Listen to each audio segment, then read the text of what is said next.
इधर चीन भारत से दोस्ती मजबूत करना चाहता है, उधर अफगानिस्तान की तालिबान सरकार को भी भारत ज्यादा भरोसेमंद लग रहा है। अफगानिस्तान में सत्ता हासिल करने के करीब 4 साल बाद तालिबान के विदेश मंत्री आमिर खान मुत्ताकी भारत आए हुए हैं और यह तालिबान के विदेश मंत्री की पहली भारत यात्रा है। तालिबान के विदेश मंत्री ऐसे वक्त में भारत आ रहे हैं जब चीन और पाकिस्तान लगातार अफगानिस्तान को अपने पाले में करने में लगे। अगस्त में भी चीन के विदेश मंत्री अफगानिस्तान गए थे और वहां पाकिस्तान के मंत्री को बुलाकर डील भी कर ली थी। तालिबान के मंत्री अपने भारत दौरे पर विदेश मंत्री एस जयशंकर और एनएसए अजीत डोभाल से मुलाकात करेंगे। तालिबान के मंत्री 6 दिन के भारत दौरे पर हैं। भारत ने अभी तक तालिबान को मान्यता नहीं दी है, लेकिन भारत धीरे धीरे काबुल से अपने रिश्ते मजबूत कर रहा है। भारत चाहता है कि अफगानिस्तान की धरती का इस्तेमाल भारत के खिलाफ आतंकवाद के लिए ना हो। आप देखिए कि इधर तालिबान के विदेश मंत्री भारत आए हैं, उधर पाकिस्तान में हलचल मच गई। देखिए, भारत तो रुकने के मूड में नहीं है। दुनिया भर में भारत मजबूती से रिश्ते बना रहा है, अपनी अर्थव्यवस्था को मजबूत कर रहा है, जो चाह रहा है वो कर रहा है।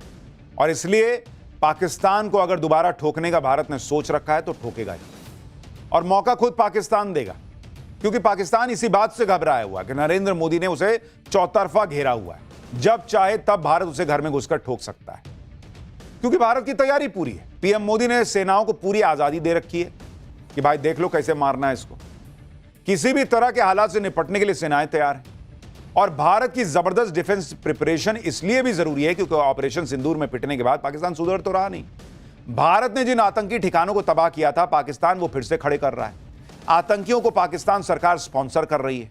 पाकिस्तान के आतंकी भारत के खिलाफ नई नई साजिशें बना रहे हैं, नए नए आत्मघाती यूनिट तैयार कर रहे हैं। भाई आप देखिए कि पाकिस्तान में किस तरह से हलचल है। पाकिस्तानी सेना ने बॉर्डर के इलाकों में आर्मी मूवमेंट तेज कर दी है। पाकिस्तान के टैंक बॉर्डर की तरफ मूव करते देखे गए। ये तस्वीरें पाकिस्तानी सेना के मूवमेंट की बताई जा रही हैं। आप देखिए कि टैंक कैसे पीओके की तरफ जा रहे हैं।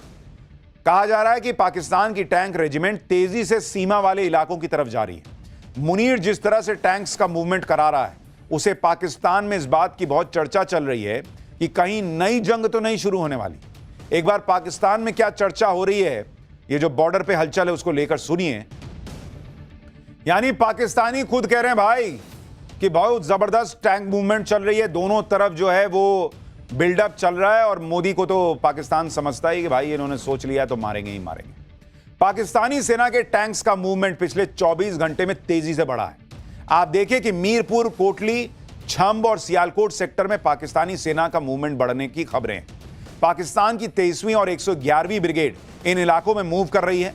पाकिस्तान की टैंक रेजिमेंट गुजरावाला की तरफ भी बढ़ती दिखी है, ऐसा दावा किया जा रहा है। पाकिस्तान में लोग इस मूवमेंट की बड़ी चर्चा कर रहे हैं।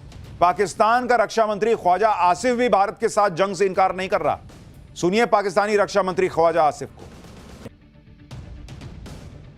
फतह को शिकस्त से आप रिप्लेस कर दीजिए कि और ज्यादा पिटेंगे ये लोग। इधर बॉर्डर पर पाकिस्तानी सेना हलचल में आती दिख रही है। दूसरी तरफ पाकिस्तान के आतंकी भी नई नई साजिशें रच रहे हैं। जैश-ए मोहम्मद, जिसके आतंकी ठिकाने को ऑपरेशन सिंदूर में भारत ने फोड़ दिया था, जो मसूद अजहर जिसके परिवार के लोग मारे गए और वो रो रहा था खून के आंसू कि मैं क्यों जिंदा बच गया, अब वो भारत के खिलाफ नई सुसाइड बॉम्बर यूनिट बना रहा है। मसूद अजहर जो जैश का कमांडर है, वो इस यूनिट को ट्रेनिंग दे रहा है, बताया जा रहा है। मसूद अजहर ने महिला आतंकियों की यूनिट बनाई है। ये महिलाओं को और कोई काम नहीं देते हैं, दबा के रखते हैं महिलाओं को, और यहां महिला आतंकियों की यूनिट बना रहे भाई लोग। यूनिट का नाम दिया है जमात उल मोमिनात।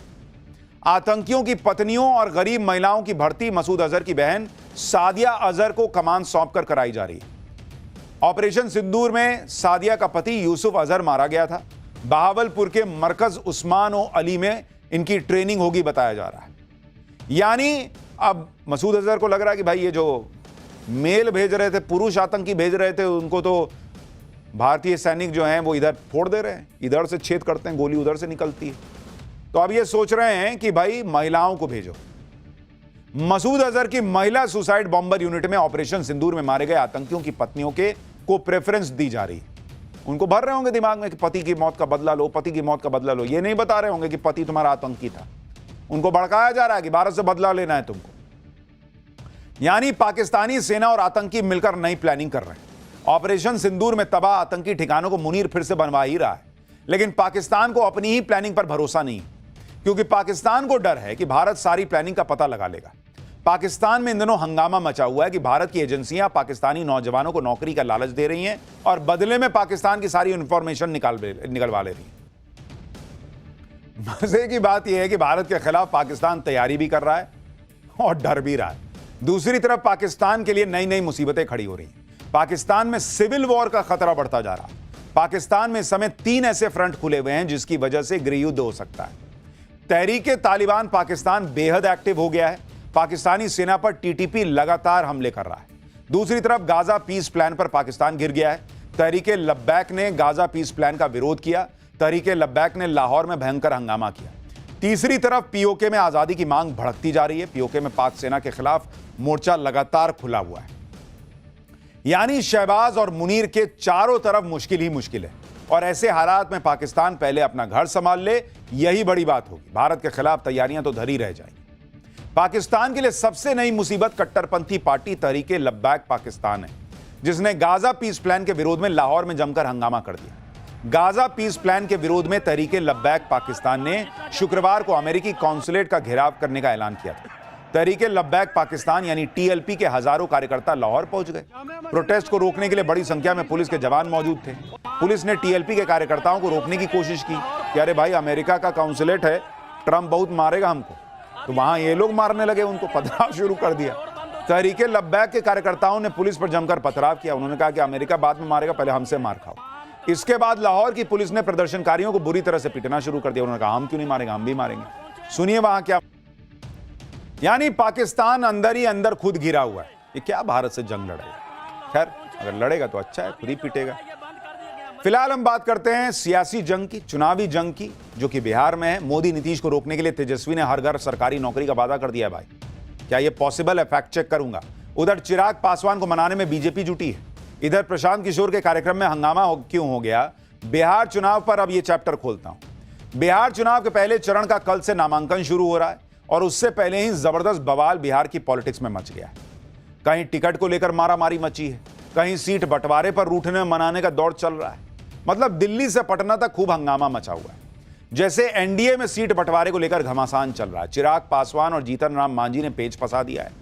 उधर इंडी गठबंधन में तो सीटों के साथ साथ डिप्टी सीएम को लेकर भी खींचतान चल रही। सरकार बनी नहीं है, डिप्टी सीएम पोस्ट के लिए लड़ गए लोग। इसी बीच प्रशांत किशोर की पार्टी जनसुराज ने कैंडिडेट्स की पहली लिस्ट जारी कर दी, लेकिन पहली लिस्ट सामने आते ही हंगामा मच गया। इन सारे हंगामे के बीच आज तेजस्वी यादव ने बिहार में बड़ा धमाका कर दिया। तेजस्वी यादव ने आज बिहार के चुनाव में सबसे बड़ा दांव चल दिया। तेजस्वी यादव ने बिहार में हर घर में एक सरकारी नौकरी देने का वादा कर दिया और यही नहीं रुके, ये भी कह दिया कि सरकार बनने के 20 दिन के अंदर सरकारी नौकरी देने का कानून ले आएंगे। यानी तेजस्वी ने सरकारी नौकरी की कानूनी गारंटी देने का वादा कर दिया भाई, कि हर घर में एक सरकारी नौकरी दूंगा, कानून बना दूंगा 20 दिन में। पॉसिबल है क्या ये? बताऊंगा आज। तेजस्वी यादव के इस वादे पर सवाल उठ रहे हैं। क्या बिहार के हर परिवार के एक व्यक्ति को सरकारी नौकरी देना संभव है भी? तेजस्वी यादव के वादे पर कैसे सवाल उठ रहे हैं? प्रशांत किशोर की पार्टी में हंगामा क्यों हुआ? एनडीए और इंडी गठबंधन में सीट बंटवारे पर क्या घमासान मचा है? सब दिखाता हूं, पहले झलक देखिए।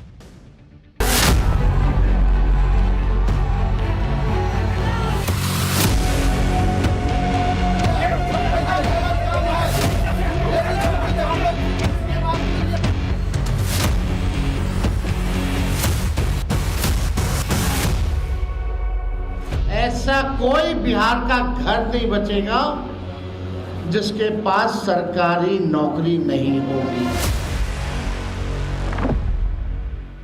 पूरा जो नैरेटिव है बिहार में वो एनडीए वर्सेस जनसुराज है। तेजस्वी यादव को बोलने के लिए कुछ मिल नहीं रहा है। सबसे पहले आपको बिहार में मचे हंगामे की तस्वीरें दिखाता हूं। आज प्रशांत किशोर की पार्टी ने पहली लिस्ट जारी की कैंडिडेट्स की। पहली लिस्ट में 51 उम्मीदवारों की घोषणा की गई, लेकिन पहली लिस्ट आते ही बगावत हो गई। जो नेता टिकट की आस में बैठे थे वो भड़क गए। उन्होंने प्रशांत किशोर पर टिकट बेचने का आरोप लगा दिया। भाई सुनिए, पीके की पार्टी में जैसे ही कैंडिडेट का नाम अनाउंस हुआ, कैसे बगावत शुरू हो गई। सब पार्टी को छोड़ के हमने जनसुराज पे यानी कि प्रशांत किशोर पे भरोसा किया। जब से उनका पैदल यात्रा चला है, उनके साथ पैदल यात्रा चले हैं 200 और 250 को साथ में बात करते हुए, और अभी तक मशरक में अगर कोई जनसुराज को जानता था तो अपने घर में कार्यालय खुलवाए, क्योंकि वहां डर के मारे कोई जो वर्तमान में जो लोग हैं नेता, उनके डर के चलते कोई काम नहीं करता था, घूम नहीं पाता था, जनसुराज को कोई सपोर्ट नहीं करता था। तब से लेके आज तक हमको टिकट नहीं मिला। बहुत आई। तब से लेके आज तक मैडम इतना मेहनत की, इनको टिकटें नहीं मिला। ये लोग पॉलिटिक्स बदलने आए हैं, लेकिन यही तो पॉलिटिक्स हर पार्टी में होती है। टिकट नहीं मिला तो बगावत हो गई, तो क्या बदले। प्रशांत किशोर को लेकर ये बातें